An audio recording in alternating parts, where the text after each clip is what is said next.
পশ্চিম আকাশৰ হেঙুলি বেলিৰ ৰক্তিম আভাস। সৰোবৰত আদুতি ৰাজ সংশয় আপোন পাহৰা হৈ দুয়োতে মগন। চাৰিওফালে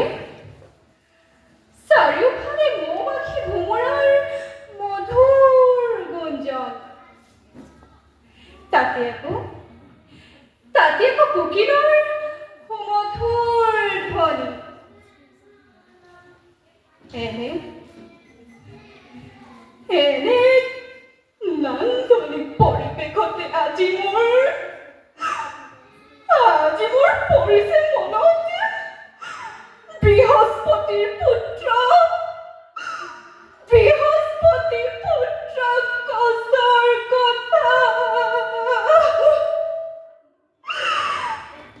এনে পৰিৱেশতে মধুৰ বচনে শৰণ কৰি এই দেৱযানীৰ আলোক হোৱা হৃদয় অংগে অংগে হানি দি যৌৱনৰ মিঠা পৰশ। প্ৰেমৰ অনুৰাগ দিছিল ঢালি।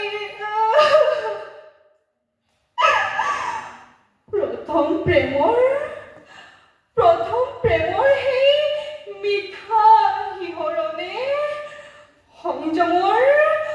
সংযমৰ শৃংখলিত বাঁধন শিথিল কৰিছিল এই ব্ৰাহ্মণ কন্যা। কিন্তু বুজিব পৰা নাছিল এই দেৱযানীয়ে